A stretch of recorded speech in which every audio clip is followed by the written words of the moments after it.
the advancements in the technology for being able to geofence and prioritize getting the right messages to the right people at the right times and on the right platform, it's really incredible. We really wanted to be able to get our messages and our ads sent to parents of the students in elementary schools. So we can actually, looking at the voter database, we upload our voter database and the contact information that we have there, and we can match and actually geofence vehicles that are traveling to and from certain locations when their cell phones are on. It's a very common tactic here at the Capitol.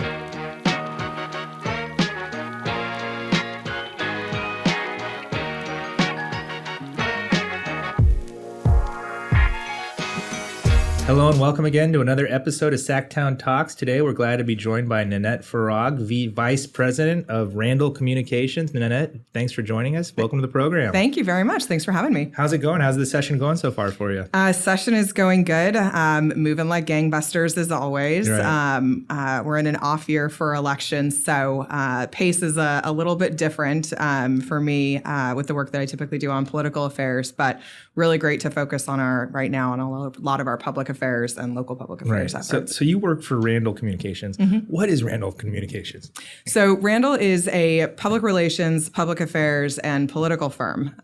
So we do all three in-house. Public relations, what was that? Public affairs. Public affairs. And political. Okay, what is the difference between those three? Between the three. Yeah. So public relations is more of your consumer-facing type of work. Mm-hmm. So think, and I'll just talk through some of our clients. So think Golden One Credit Union, mostly consumer-facing messaging. Public affairs is when we are doing work mostly with a lot of statewide trade associations. We're not the ones that are out there lobbying. We work with the lobbying teams and the government affairs teams, but we do a lot of work around the advocacy messaging around a lot of the policies. And then on the political side, we have in-house the state and local ballot practice and also local land use as well. So that's the practice that I manage, and really anything that could go kind of before a regulatory body for a vote, which is why there's a lot of crossover with public affairs. But in the even-numbered years, I get to do state and local ballot measures, which I love. So you work on ballot measures. So you're doing the general manager, kind of head coach of the project. You have the pollsters and the attorneys and everything under you. Yes. You're just kind of the maestro. Yeah, well, yes. Kind of the maestro. In some instances, a lot of the times we'll work with other consultant teams. For large statewide campaigns, it's, you really need it's a very heavy lift. So we'll work with several other local consultant teams here in Sacramento, some really great other firms that we partner with to manage the various aspects of a campaign. Right. So. What I thought was interesting about Randle Communications and how it ever got kind of my radar was you actually had like a newscaster that worked with you guys, right? We did, yes. Kevin Riggs, the great Kevin Riggs. That guy was on the news. Like, what's he doing here? Is he doing the news and politics? Yeah, when Kevin retired I say retired, he still did political and election night reporting for years after he left KCRA. But when he was ready to kind of make that jump out of news, he came over to Randle Communications, and he was really, really gave us an edge in a lot of places because we had this, we had such a well-renowned, nationally well-renowned, award-winning reporter that had joined us. And so having him to help support as we were doing media work, traditional public relations, his relationships with the media with us, and the guidance and the coaching he was able to provide, across the board to our clients, to our team. It was really fantastic. So, and Kevin, then he formally retired. He doesn't seem that old, No, he's not. He's not. He wanted to, but I think he was ready to take a step back, spend some more time working on his Mustangs. He's a very big Ford fanatic. Oh, wow. Yeah. Well, good. He has the time to do that now. Yes. Kind of, you were talking about, some of the things you guys do. Kind of, how did you get to, come into Randle and kind of, start working on these projects? Well, so I my first job started off in the Assembly. I interned in the Assembly for about a year while I was a senior in college here at Sac State, and then was really fortunate, got hired in the Senate right off the bat. I think it was like the Monday after I graduated. I was able to start working in the Senate. And not long after that, little-known actor, politician, Governor Arnold Schwarzenegger decided he was going to run for governor. That's when the recall was taking place. and was able to start working on and volunteering for the recall campaign for Governor Schwarzenegger. And Jeff Randle and his firm were leading a lot of the work on the recall and on Arnold Schwarzenegger's campaign. So that was actually my first introduction to, who Randle was, what the firm was. And after that, I went into the administration after the governor won, and I worked for the governor for a couple of years. Went out to state agency. I was at the Department of Consumer Affairs after that.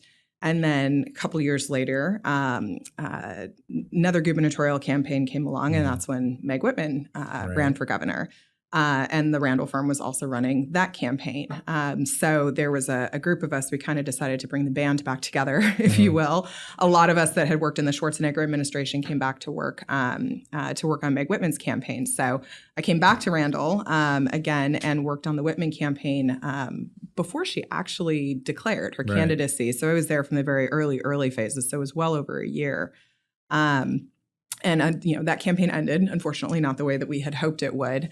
And then I went back to the legislature after that and spent quite a bit of time there. And when I was ready to look and move into the private sector, I wanted to be able to take the policy work and the communications and the strategy work that I had done in the legislature and figure out a place to apply that.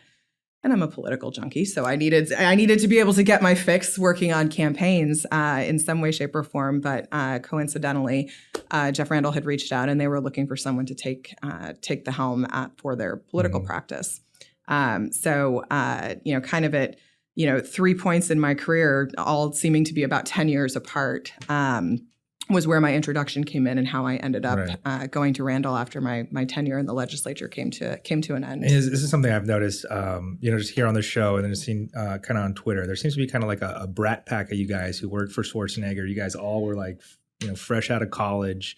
And just seeing you guys interact, like, Alexander Biering. Alex is one of my favorite people. Friend of the program, Joe Patterson, his wife. So it's kind of, can you kind of talk about it? Like, I guess you guys had a bunch of young staff now, and, you guys have grown into, these adult roles now. It's hard to think about it that was 20 years ago. It's on a personal level, it's challenging to admit that 20 years have passed. But Alex and I actually met during the campaign, and it was actually during the transition. So we were both working on the transition committee. I think I was working in the the file room. So much of transition is appointments. The administration has to staff up. So many appointed positions across state government. And so that's really what a lot of the time was focused on. And I had the very important job, not the most glamorous job, but the very important job of managing all of those applications that were coming in. And Alex was was also there, and she was volunteering, and we were both really, really lucky that we were able to land positions in the administration coming in, and at such a young age. And there was a ton of us that were all kind of right around that same age group. And we've all stayed really close. We've all stayed friends. We've all, kind of gone different paths. Cool, but it was such an incredible experience, I think, for all of us. And I think for everybody who worked in that administration, it was so unique for so many reasons, and such a pivotal time in California's history. But it's just been phenomenal to see the path and the trajectory that everyone has gone, developing, kind of figuring out what their passions are. We've all landed in, a myriad of different places. But yeah, it was a lot of fun. Alex and I had this super fun job on Inauguration Day.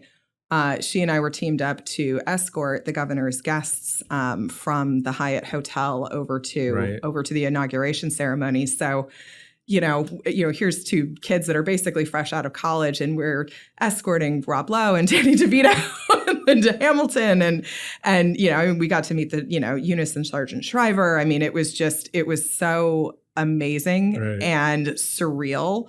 And I remember after our responsibilities, our duties had ended, Alex and I went over to Pyramid. It was when Pyramid Ale House was still there. Well, they actually just opened, I think, at the time. But we went over to Pyramid and we sat at the bar, and we still had our signs. Like, we had these signs of friends and family of the governor. So the group knew to stay close to us as we were walking through this barrage of people who were all there. And we sat there and we were kind of pinching ourselves going, did that really just happen? Was that, right? That was really cool. So yeah, it was really incredible. Any really memorable, Danny Devito or any of these, people, any memorable stories or instances you can recall from, shuttling these people around? Yes. Well, so I won't say, so from shuttling people, I will say Rob Lowe was just the kindest person. He was so nice and so gracious, because they had set up this fencing to, create this pathway from the Hyatt. So they blocked off all of L Street. And there were just, it seemed like thousands of people like on the other side of these barricades.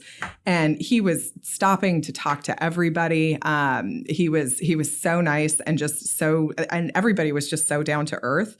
And so kind. I do remember from the night before there was an inauguration party celebration, and it was over at the Sheraton. And Danny DeVito and Rhea Perlman were there, and it was, everybody had arrived and everyone was out there, and the band started, and he's standing there I was kind of standing off to the corner of the dance floor, and I'm working. Right. And he and his wife, began dancing, and he just grabbed me by the arm. He's like, "Hey, come on, get in here." It was so surreal. I was like, what is happening? How am I here with all of these famous people? I just wanted to work in government. Right. I wanted to work in public service. How is this happening? It was amazing. It was, experience of a lifetime, I can say, working for the governor. Yeah. It's interesting because I remember 2010, the Meg Whitman, Jerry Brown race was a real race. It was a real race. And, it was coming down to the wire. And then, it separated there at the end. And then was it Steve Cooley, Kamala Harris? He was up, he was supposed to win. But literally, what is that?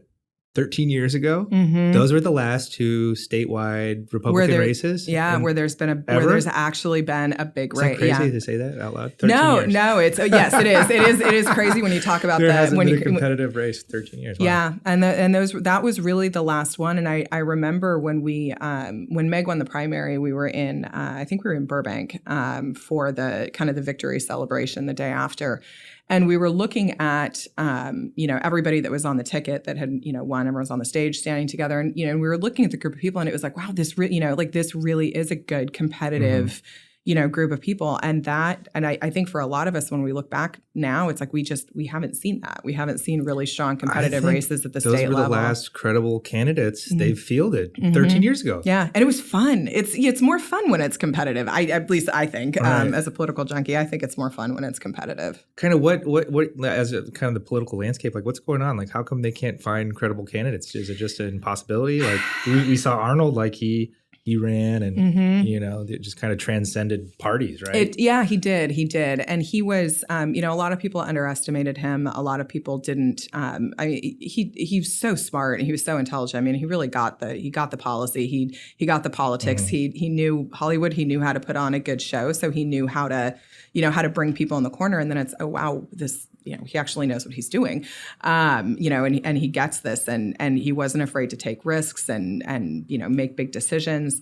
And, as of, I would say, in the last few years, there, as you said, there haven't been any of those really benchmark standout candidates. And when you look at registration in California, I mean, it's shifted so much. And even though we've seen a huge increase in independence and, or decline of state, no party preference, however, whatever the cool kids are calling it nowadays. Disgruntled Republicans. Yeah, disgruntled Republicans.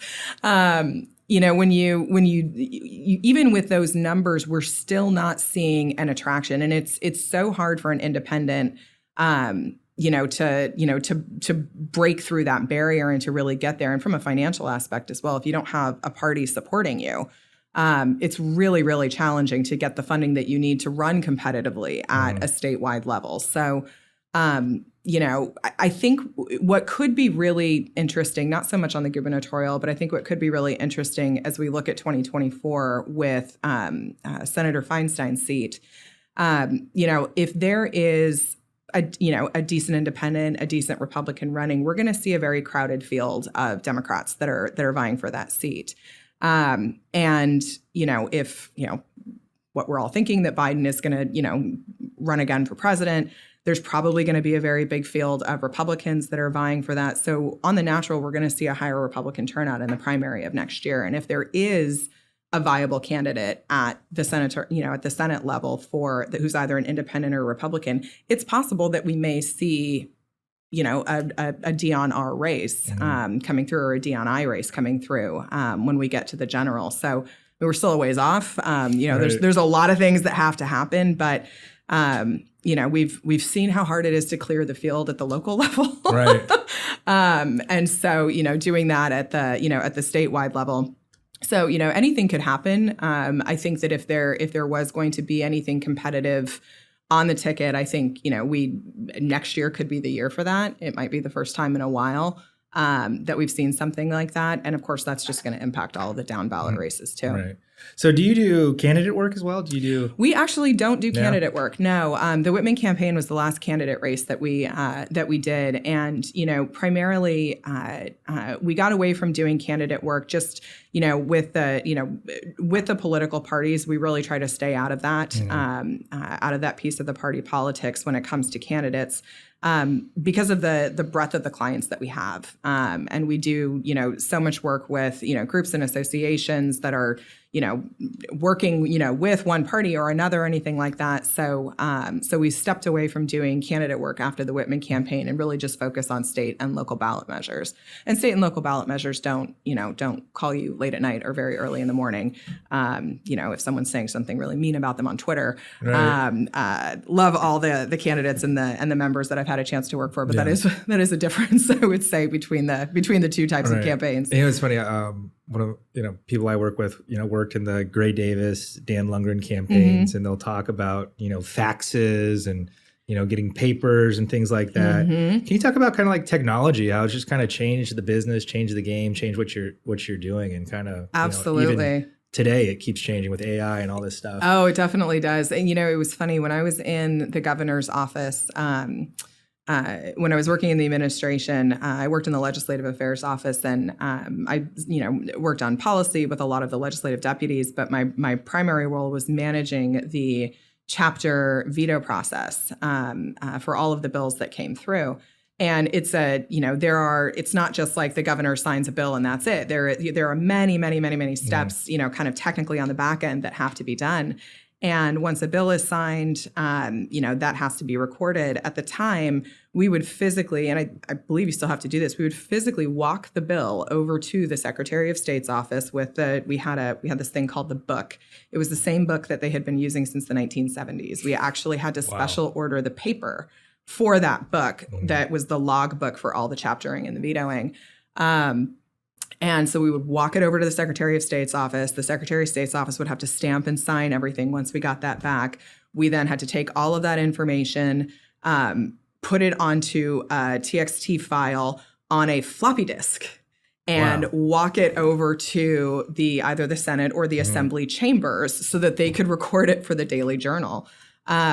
And, thinking about that, and now I have to say, like, wow, that really was 20 years ago. Right. But I mean, it was 20 years ago. It was like, I need more disks. We were still operating in that kind of technology. Faxes were still a thing. I mean, even when I left the legislature, we were still getting, support and opposition letters via fax. We were some still committees getting, only had fax. Some committees only had fax. And it was, we were talking about it years ago and how it would be so great if we could come up with a more efficient way that, can there be I don't know, is there a more efficient way? Can we use QR codes? Can we have, a specific email drop box where people can submit their letters? It's been incredible. And I think one of the things that we saw, at least for us personally, was that once the pandemic happened and everyone switched to, working remotely to working virtually, we weren't in our offices anymore. We didn't all have access to printers. We didn't all have access to a landline telephone. Things really shifted. I think industry-wide, things shifted, things changed. I was one of those people, and I think a lot of us that were used to, reading a hard copy of a newspaper, or were used to printing something to read it. I mean, we would print the floor files floor files getting printed every day, all of that kind of stuff. For those of us that came from that generation, many of us still prefer reading things on paper. Oftentimes I will still print something out and sit here and go through it and make my edits on hard copy. But when we kind of all lost access to that, we were forced to shift away. And when we all came back to the office after the pandemic and everyone kind of started getting back in, we started going through our drawers and looking through, our inboxes. It was like a ghost town, like nothing had been touched. And we start going through all these things and it's like, oh my gosh, I used to print this. Like this was a standard thing that we would print and that we would use. And everyone's just, kind of that's gone by the wayside. We actually got rid of all of our phones in our office recently. So nobody has an actual landline on their desk anymore. But the transition in technology and how that has shifted, and I would say, across the board and how we advocate for our clients, how we run and manage our campaigns, all of that has changed completely. Back in the day, broadcast, print mail, slates, newspaper ads, a billboard here and there. That was really kind of the go-to and the crux of that was your bread and butter for how you were contacting voters or how you were advocating. And now it's texting, connected TV, leveraging, AI and things like that for those purposes. So, technology has been moving fast, and it feels like in the last few years, it's just, someone just hit the gas pedal and it's really just gone full steam. Yeah, it's interesting. We had Adam Probolski on. He talked about polling and how polling's changed. And he's like, you got to meet the voters where they are. Absolutely. And if it's calling, you got to call them. If it's texting, you got to text them. Yep. If it's email, you get email. You just got to keep trying different methods. Kind of what are you guys doing, and kind of what do you see that's working today, kind of getting to voters versus a few years ago? Like, all campaign consultants swear by mail, and every campaign year we get tons of mail. And I'm always like, why am I getting all this mail? Why is all this mail? Like, if I wasn't into politics, I wouldn't look. I'd just throw it away. But I was like, is it just the act of like you have to review it and then you throw it away? And then you throw it away. And might sear into your brain a little bit. Like, it's kind of so, like, what's the thinking on some of this stuff? So, it's interesting. Well, one, don't throw away your mail. Just save it for me and I'll come pick it up, because every single one of us who does this we all have files year after year of campaign mail. I think I have campaign mail dating back to, probably like 2006. But I don't think that you should mail. Get some budget funding for a museum. I know, right? Oh, that would be fun. Yeah. That could be really fun. I don't think that mail is ever going to go by the wayside. There's definitely value in how mail is produced, what it's used for, what it conveys, what you can use it for. But what we've really seen in particular over the last couple of years, and it's interesting how some of these shifts have happened. I think some of it is the availability of the technology and the availability to really kind of prioritize what messages you're sending where and to who. But the other interesting thing about it is when you look at voter registration and the information that voters are providing on their voter registration forms. So 10 years ago, landlines were the primary contact method that were available in voter files. That number has completely shifted. I think off the top of my head, it went from like 50% to 30% over the last 10 years of voters who have landlines listed. Cell phones has increased significantly. The number of emails in voter file databases has increased significantly. And that's actually something that's really unique to California. A lot of other states don't have emails, don't collect email information when voters are registering. And so with those changes, you can't just do the robo-dialing or, having, people call someone's landline as the primary source of talking to someone directly. So there's been a really big shift in being able to leverage text messaging. On text messages, the open rates on text messaging is insane. You look at sending an email and if you get an open rate of, 3 to 5%, it's like, that's not that bad. Right. But text messaging open rates are, typically around 80 to 90%. Right. You have to look at it. Everyone's looking at it, right. Whether or not they reply, Right. that's one thing. But, so there's been an increasing reliance on texting and the ability to use texting during advocacy campaigns. It's been incredibly helpful. And we actually found in the campaigns that we did last year, texting is a means of contacting and driving turnout, in the days leading up to Election Day, particularly among younger voters. It was really critical. And younger voters were much more receptive to receiving text messages than older voters were. So, looking at how you segment the way that you're contacting voters by the method of communication, older voters, they still have their landlines. They've been getting these calls for 30, 40 years. They're used to getting them around election season. But we're seeing a significant decrease in the number of voters that leverage landlines versus text messaging versus, being able to email. How do you guys get the numbers to text people? Is there like a database or something that you can buy? Yeah, there is. So when there's a myriad of different platforms out there. So PDI, one of the most popular ones here in California, oldest and most trusted ones here in California. Right. L2 is another one. And so when you're running a campaign, you purchase a subscription to that voter file, and that's how you set up and organize your campaign. And it's more than just getting the voter file and the voter information. It's a lot of people. It's how you figure out when you're going out to knock on doors for canvassing, cutting turf, all of those fun things that we do during election season.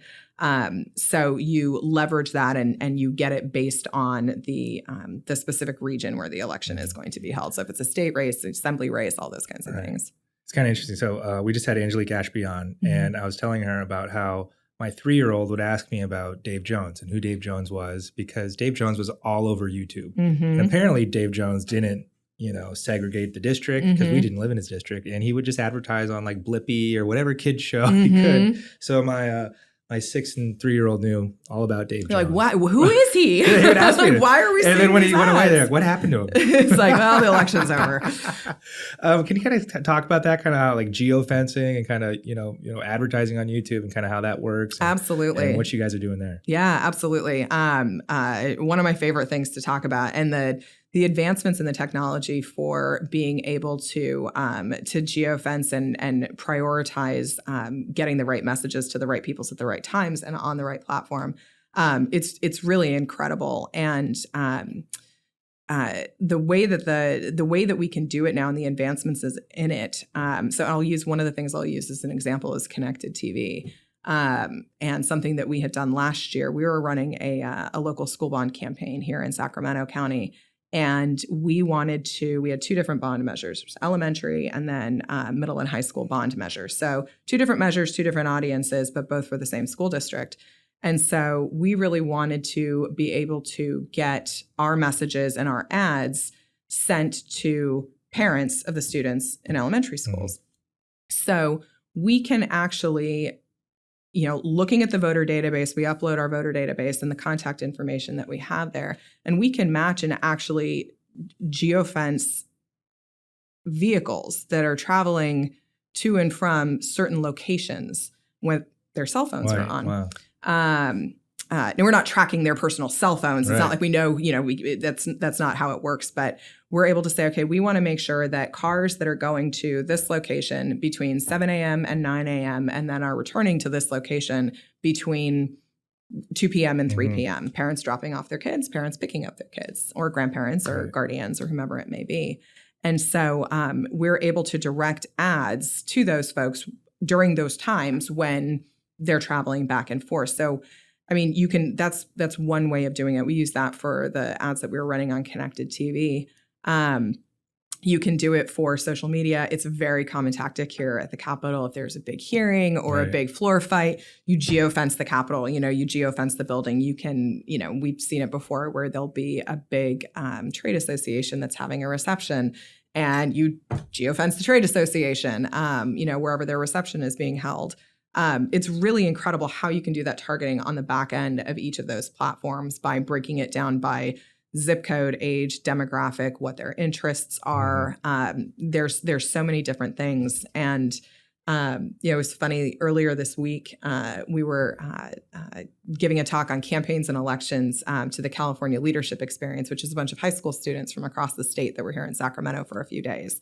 And so we were talking about how ads are delivered. And how we're able to deliver a message to a specific type of person. They said, well, how do you get all that information? And we said, well, every time you hit yes on the terms and conditions, you are agreeing to let your personal information get out there.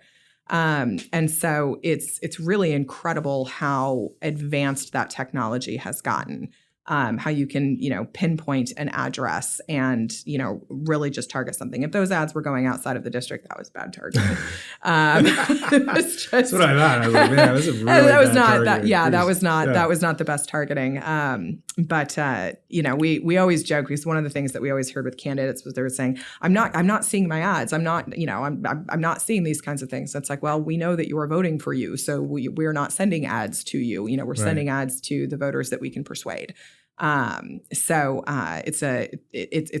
a really incredible advancement that we've seen in technology the last few years. Different consultants would just send it to the member and their family, so they just saw them. Yes. So and that also is I will admit that also is something that we do. If you know the path that they take to get to work every day, you make sure that there's a lot of lawn signs on that route. But that is also something that we do too, because it is important for, whether it's the candidate or if it's, an association or something like that, for the members to see the effort that is being put out there. There's always a big debate on Twitter about lawn signs. Max Rexroad is on the anti-lawn sign sides. Where are you on lawn signs and their effectiveness? Lawn signs do not win elections. I am 100% with Rexroad on that one. Yeah, but the benefit, I will say, is that it creates a sense of strength. It conveys a position of strength, and sometimes having that image, having that out there is important. Whether it's a candidate race and it's making the other candidate nervous, they have more lawn signs than I do, or if it's increasing name ID. But no, lawn signs do not win elections. But I will always advocate to have lawn signs during a campaign. Yeah, good. Good for the lawn signs companies. Yes, good for the lawn signs companies. This was not sponsored by lawn signs. You're just kind of talking about kids and the internet and accepting privacy and things like that. You actually worked on an internet safety for children package, right? I did. Can you kind of talk to us about that? Yeah, that was I have to say, in my entire professional career, I think that's probably one of the things I'm most proud of. It was a very interesting time, and I know it's hard for many of us to think about a time before Facebook, but that was the time 20 frame. years ago. Facebook started 20 years ago, kids. I remember it. So when I was at the Department of Consumer Affairs, we had the California Office of Privacy Protection. And at that time, we were the only state in the nation that actually had a state office for privacy protection. And so, we were doing, talks on identity theft and all of these things. And, we started talking about the risks for, that children were facing. This is when, Facebook was still only on a handful of college campuses at the time. MySpace was really the big, the big player at the time, in that landscape. This would have been around 2006. There had been a hearing, an informational hearing that was talking about children's internet privacy, very groundbreaking at the time. And there were a couple folks there from MySpace. There was somebody there from Facebook. There was somebody there from the U.S. Attorney's Office. And so we started all kind of talking afterwards and asking, well, what is out there? Who's talking about this? And, the companies and the organizations were, kind of managing that internally, but there hadn't been a broader conversation about, how much this technology was taking off, how much kids were using it, and really what were the risks. And so we invited a group of people together, again, just to kind of, let's talk about this a little bit more. And really identified that there was a very important need out there, because the parents at the time, this was that kind of technology was still so new for them that many of them didn't understand it. And we had started hearing stories about children who had been lured on the internet by somebody who was, masquerading as a teenage boy or something like that. So we had started hearing these kind of pop up nationally. And at the time, Mark Klass, who daughter, Polly Klass, I think everybody knows that story. I had met him a couple of times when I was working in the governor's administration. And I reached out to him, huge, child safety advocate. And I had said, would you, be interested in kind of sitting in on these meetings with us? the more we kept talking about it, the more we said we really need to do something bigger. There needs to be a bigger awareness effort around this. And it wasn't, the biggest part of it, I think, was, physical safety of children on the internet. There were other things that we found too, music piracy, movie piracy, all of those kinds of things, computers getting infected by viruses and things like that, malware.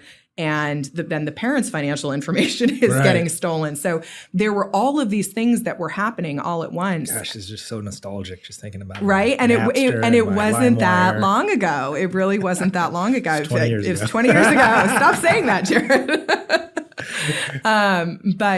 So we started holding these regular meetings. We actually had McGregor Scott was the U.S. attorney for our district at the time.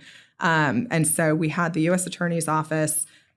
We had law enforcement from Internet Crimes Against Children's Task Force, Facebook, MySpace, a myriad of other groups and organizations. The District Attorneys Association was involved. And then we had a lot of children's internet safety advocacy groups that were developing programs and educational, toolkits and information to really get it into the hands to educate the children. And that was one important thing, but we also had to educate the parents. So we decided that we were going to do a summit on this and started planning for the first, it was the first one in the country, statewide summit on children's internet safety. We had all of the big tech organizations that were there. I think, Microsoft, Vice President Kamala Harris was one of our keynote speakers. She was the district attorney in San Francisco at the time. And so we had all of these panels. We had a couple main general panels and then a bunch of breakout sessions. We invited, teachers, parents, PTA organizations, grandparents, children. We had folks from across the nation that came and actually participated and spoke and led the conference. And it was, and in looking back on it, I think I'm like, how did I pull that off? And it wasn't just me. I mean, it was a huge effort by our department. And the governor came and gave the keynote address. And it was really incredible to see the impact and the momentum that came from that. From there, we formed kind of a formalized partnership with the U.S. Attorney's Office. At the time, U.S. Attorney Roberto Gonzalez, they had launched Project Safe Childhood, which was kind of the national effort at the national level on the prosecution side of what we were doing. And their kind of mission was to have statewide partners on the consumer education and community outreach side. So we kind of developed this, formal, informal partnership, and we, spent the next 2 years kind of traveling all around the state and taking this information and, speaking at schools and doing these educational seminars and trainings. We did a couple live call-ins at KCRA where we would have, these folks, these professionals, and some folks in law enforcement and, some folks in, the technology side, which, to this day, I still don't understand all of that. But it was really incredible what we were able to do and the group of people that we were able to bring together. And when I think when I saw that it had actually, there was some international coverage of it. It got covered in a paper in the UK or something like that. And it was just amazing that, we'd been talking about it for 8-9 months while we were planning this summit. And it was really all I had focused on during that time. And you get so involved and you hear the tragedies of things that have happened. And, to see how big it was and what the need was and how important it was really incredible. And I got to go back to D.C. for the U.S. attorneys for the Project Safe Childhood conference that they had. I think it was about 6 months after we had held our first summit here in California. It was really amazing to see how it was that education was really starting to take off across the country, and so we were an interesting coalition. We were kind of a unique, smattering of groups and industries that came together, and it was really amazing. It was really great to see what we especially if you look at it today. Like back then, what was there, like AOL IM? There was Facebook, MySpace. Yeah. Now we have like Snapchat, Instagram. Oh, and there's so many Twitter. things. So yeah, you could just see probably the groundwork you laid there just kind of apply to what these kids are doing today. Yeah, absolutely. And I think for those of us who, at the 20 years ago, those of us at the time who, didn't have kids, to us, it was kind of innate. It was like, well, no, of course, like, why are you just going to trust somebody that you just got this information from? But, we grew up hammering that in, once we did, we grew up hammering that into our kids. Like, don't believe everything that you see online. Right. Like, don't believe that this person that you've been talking to that you never met is actually who they are. But yeah, it was really incredible because that was when we really did start seeing a spike in, a young child went missing and they find out that, they had been conversing with somebody online who was not who they said they were. Right. And they went to go meet them. And so yeah, it was really amazing to be able to bring that group together. And then we held a second summit the following year in Los Angeles, and it was kind of a continuation of, a look back from where we were to where we are now, right. and what are some of the protections and things like that have been put in place. Yeah. So I remember when I first started in this business, you were a chief of staff for Brian and Standy. I was. Kind of, what was it like being like a chief of staff? You were pretty young back then, as I recall, and probably one of the few women chief of staffs. Kind of, how was that experience? Brian was great. I absolutely loved working for him. I wish I could have worked for him longer. He was really fantastic, and it was interesting. You come up in working in the Capitol, working in the legislature, and I don't want to say you see from the outside, but when you start as a young staffer and you're looking at the chief of staff, you feel like you have an idea what they do and what their job is, but until you're actually put in that chair, you really don't know everything that goes into it. I was, when I came into that position, I was really fortunate that, I was really, really lucky because I was working as a legislative aide in his office at the time. And then the chief of staff left the legislature and Brian promoted me. And it was really great that he had the faith in me that he did have. And we had a great working relationship together. And there was definitely a lot of I was learning as I went, some of that in the beginning, but I think the most important thing for me at that time was, integrity and honesty. I knew what I didn't know. I knew what I didn't know. I knew when I needed to ask for counsel and for guidance. And I had really great relationships with people who I had come up with in the building, with, people who had mentored me. And, Republicans and Democrats alike. And so I really leveraged that as much as I possibly could to kind of suck in as much knowledge as I could. And, and Brian was great. He was a hard worker. He listened, we debated, we didn't always agree. But we always stuck together. And, he was absolutely fantastic to work for. It was an incredible learning experience. I felt so lucky when you think about it. You're one of only 120 people in California who have that job, who do that. And it's very humbling when you think about it that way. What was it like being a chief of staff? As you said, it's not what you expect. Like, basically, you have to do everything, right? Like, like if you're leg director, you just focus on this focusing little just aspect. on legislation. Yeah. And it was, I will say that was that was really my first foray into learning how to, to delegate, to manage, manage my time, when to step in, when to pull back, how to not micromanage. It was, the great part about it was that you get to do a little bit of everything. Like you said, when you're a leg director, you're focused only on legislation. When you're the chief, it's legislation, it's administrative, it's managing the members' schedule. There's, outside of the, the state legislative hours, you have to be tapped into the political and everything that is going on there. Looking at what, the members' next steps are going to be, helping develop the policy package. What is the image? What are the communications? Managing the press. And particularly in our office, we were a very small office. There were, I think there was never more than 3 of us at a time in the Capitol office. So it was definitely a heavy lift. It's one of the things I liked about it, though, was it was never the same thing every day. It was like you have like a hand in like 8 different places.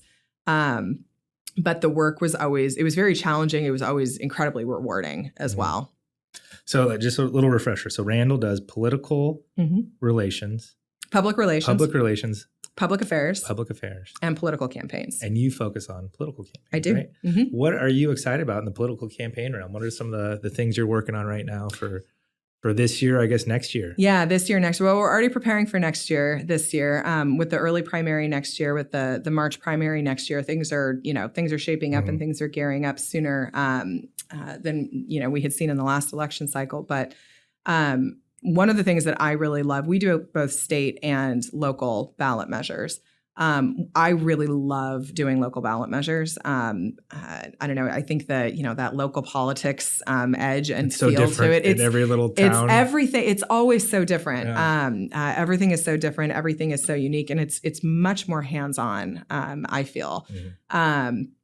And so, one of the things that we're starting to see, and it's a trend I'm glad that we're starting to see, and not all localities do this, but in years past, a lot of times, the council would, vote to put something, or the district or whomever would vote to put something on the ballot. It would go on the ballot. And there really wasn't a kind of an organized campaign behind it. There would be a public education piece to it that, the government was, legally required and allowed to do. But they wouldn't necessarily have a political advocacy component to it. And other times they'll just put it on the ballot and say, oh, well, we'll just see how that goes. It wasn't always an issue. Oftentimes, if it's something local, voters are more inclined to support local initiatives, particularly local spending initiatives, than they are at the statewide level. They see the impact of where their dollars are going. Right. So it's something that's just a little bit more palatable for people. But what we're seeing now is there's been a bit of a shift, and I think it's a little bit of voter whiplash. I mean, we've had a pretty, dense election cycle, I would say, over the last 6 years. And we're seeing more and more ballot measures coming forward.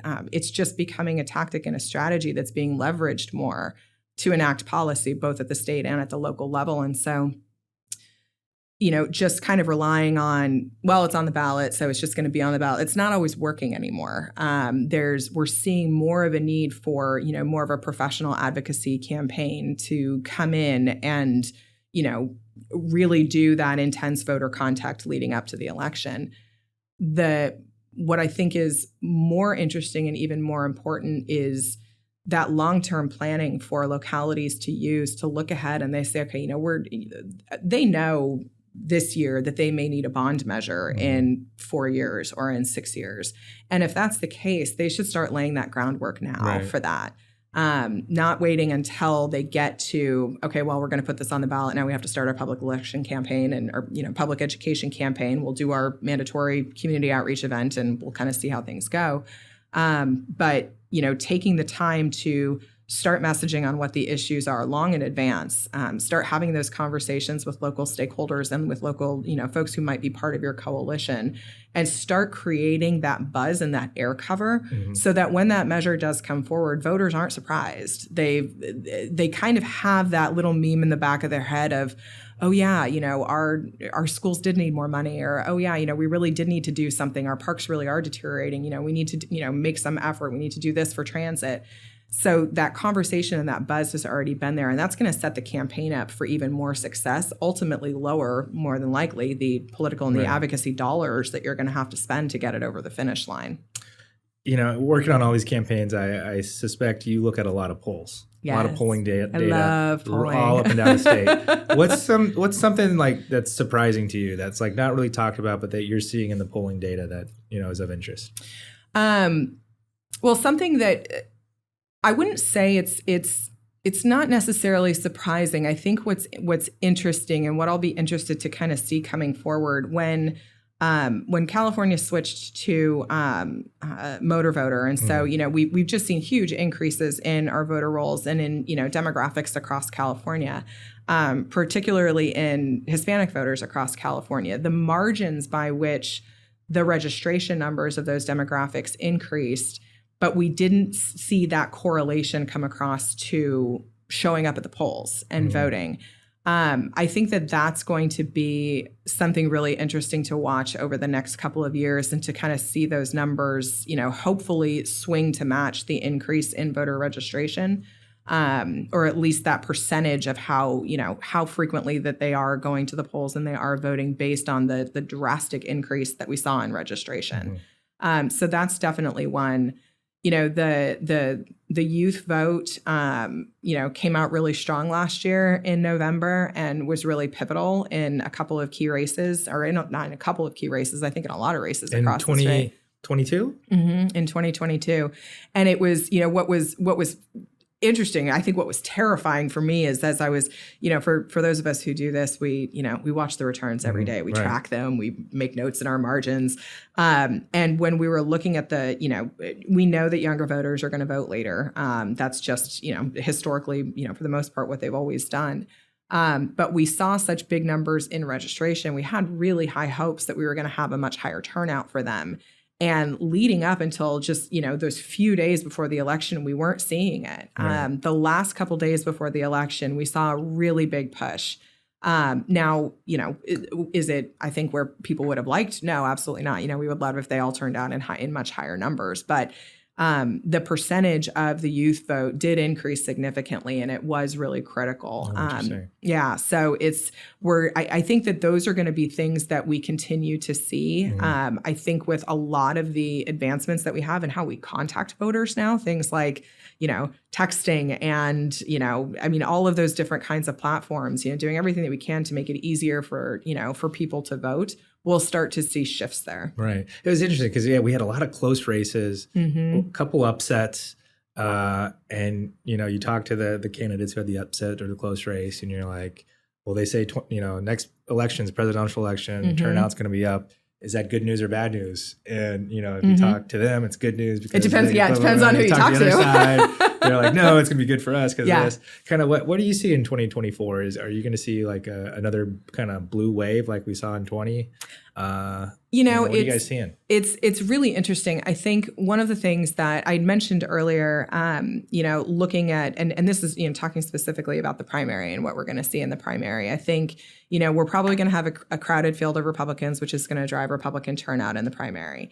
If we, in the Senate race for Senator Feinstein's seat, like I said, if we have a strong Republican or an independent that runs with that larger pool of Democrats, we could have a very competitive Senate race there. And that, in effect, is going to impact the down ballot all the way down. It's going to drive Republican turnout, may also drive Democrat turnout. I think it's going to be, we're still a little bit early in kind of coming up with, what are those models going to look like? Who are the likely voters going to be without the field really being settled yet?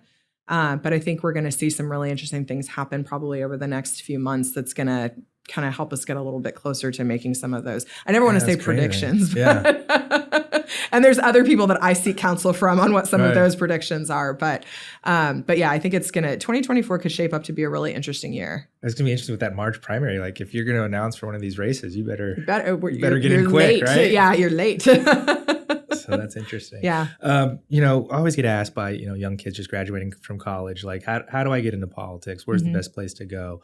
Kind of someone who's experienced this themselves. Kind of what are you seeing today? And is it possible for a young graduate from Sac State to kind of come into the legislature now and get a job? Absolutely. And I think the legislature would absolutely love to have them. I talk to folks every day, some of my friends who are still over there every day. And they're always looking for good young talent who want to get involved in government and in politics. My experience and what I would recommend, I was really fortunate that I did the Sacramento semester internship program, which is an intensive, it's a full-time internship program and you get credit for the program. So I got 12 units of credit for doing that program. I did that my last semester when I was at Sac State. And you get placed in a legislative office. And so you work there full time. If you have any other classes that you're taking, you go and take your classes.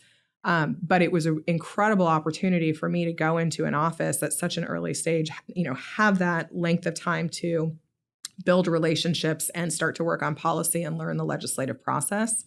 And so I think, working through, if students are still in school, connecting with, your government department, your, counselors on campus and asking them what opportunities exist. Beyond that, I think it may sound silly, but we actually, one of the best interns we ever had is when I was working for Assemblywoman Catherine Baker. He was a senior at UC Davis, and he just walked into our office and handed me his resume and said, I wanted to know if you had any internships. And I said, you're hired. We hired him on the spot, and he interned for us, I think, for about 6 months. And then we hired him on permanently, and he worked in the office until Catherine left office. And now I think, I can't remember what agency he's at, but now he was working for a lobbyist for a while, and now he's over at a state agency. So get the paper out. Yeah, come in with the paper. That'll always impress us. So yeah, don't be reticent to come in and just hand over your resume. That's funny. Well, Nanette, thank you for joining us so Absolutely. much. Learned a lot. Great talking with you. Great chatting with you. If some of our listeners want to follow up with you and kind of see you online, where's the best spot to check you out? You can follow me on LinkedIn, Nanette Farag on LinkedIn, or on Twitter, Political Girly. Oh, there we go. All right, Nanette. Thank you so much. Awesome. Thank you so much. Your clients would be proud. Thank you. Thanks.